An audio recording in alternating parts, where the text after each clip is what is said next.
Well, good evening and welcome to Tucker Carlson Tonight. You'd think the near assassination of Republican Congressman Steve Scalise by a Democratic activist last week would have set off some soul searching on the left about the growing strain of violent extremism in its midst. If you fantasize about hurting people long enough, somebody's going to get hurt, and now somebody has. But no. In fact, the opposite has happened. Throughout the progressive world, in politics, in entertainment, on MSNBC, in higher education, talk of violence has, if anything, grown louder since those shootings. Here's the latest. It comes from Nebraska. Phil Montag, a longtime liberal activist and official with the state's Democratic Party, caught on tape applauding the shooting of Steve Scalise. I hate this mother. Yeah. I'm glad he got shot. We've laid in our... I'm glad he got shot. So dude, I'm not going to say that in public. You don't have well, then what are you saying it to us for? Say something. Say something. What are you telling us for? I wish he was dead. I'm glad he got shot. No subtlety there. Well, at Trinity College in Connecticut, professor of racism studies Johnny Williams agreed with that. He wrote this on social media after the shootings, quote, "Let them effing die."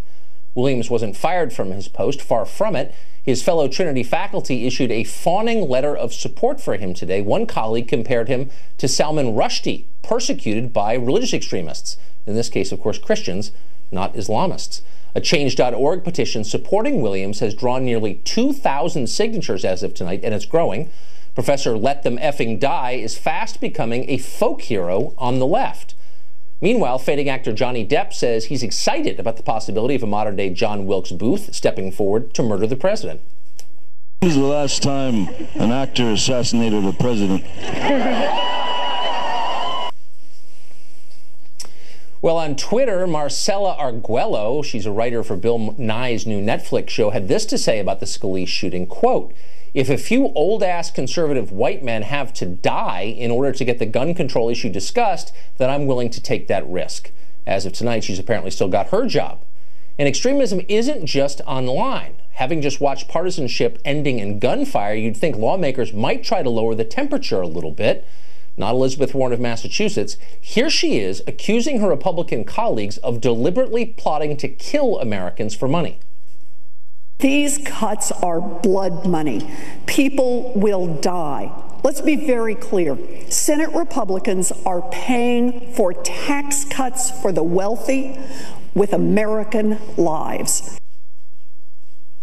Okay, so you disagree with me on a piece of legislation, therefore you're a murderer. This is how things fall apart. When you no longer see political differences as legitimate, but instead as moral crimes. When you begin to believe your opponents are unworthy of life itself. When you start to make excuses for violence. That is all happening now. What do you think happens next? America's worth living in because we have a stable democratic order. We use debate and elections to resolve political disputes, not violence. And it's all worked for hundreds of years. But the system, and don't forget this, is fragile. It will break unless our leaders commit to preserving it. Democracy may or may not die in darkness. It definitely will die in a hail of bullets. Tammy Bruce is a radio talk show host and a keen observer of what's going on in this country. She joins us now. Tammy, Hi. Where's this going? You know, historically, unfortunately, we know where it's going. This is predictable and predicted.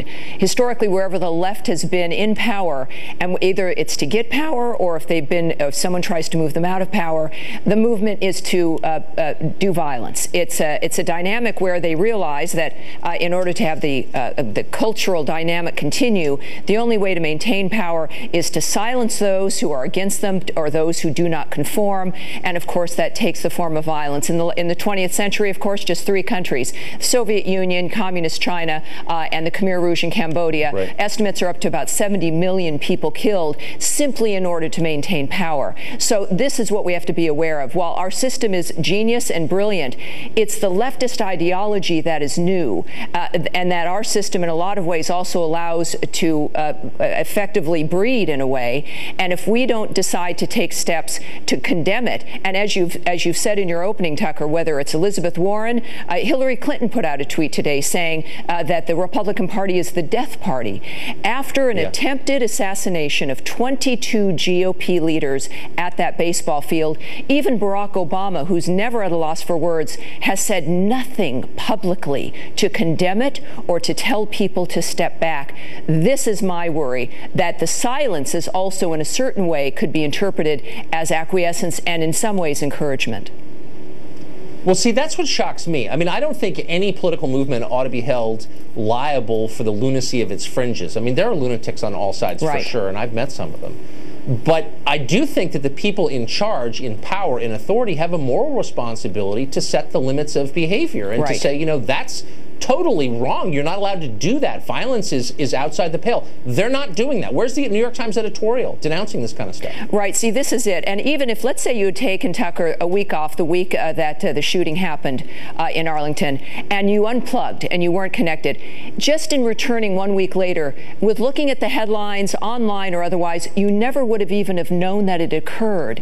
And we're not going to be able to stop this unless we're willing to admit that it's happening, admit what the core sources of this. And remember, it's also, we've been looking at masked violent individuals trying to interrupt the inaugural on our campuses, the Occupy movement, the Black Lives Matter movement. It's changed from trying to engage everyone as a whole to the suggestion that this disruption is appropriate, that violence, arson is the way to go. And even then, not only were there not condemnations of it, but the left funded it and held it effectively to some degree as heroism.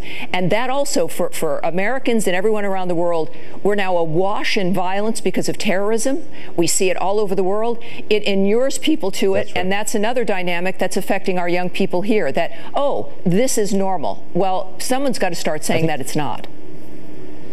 But I think that's a really smart point. Wasn't this inevitable, though, the minute the people in charge began to use terms like resistance or started to say things like don't legitimize the president? Because what they're really saying is it's not worth having a conversation. It's not worth debating. Talking isn't enough. Right. Doesn't that set the stage for violence once you say that? Well, it does. My first book, actually now 17 years ago, talked about groupthink.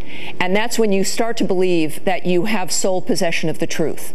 And that everyone else, if you've got sole possession of the truth, obviously no one else does. And that makes them, well, not only not as good as you, but not even worthy. And when you start to cast individuals as less than human, as people who are actually out to get you, there's really only one answer to how you react to that. And it's shocking, after the Arlington attempted assassinations, the fact that the rhetoric has not really shifted is the shocking point. And people on both sides of the aisle, certainly Democrats, good liberals out there, need to start demanding from their heroes of Sanders and Warren and Hillary to do more than a single statement, but to really stay with it and to encourage people to step back from this. That's exactly right, because as you said at the outset, we can see exactly where this is going. Tammy Bruce, thanks. That was wise. Thank you. I appreciate it.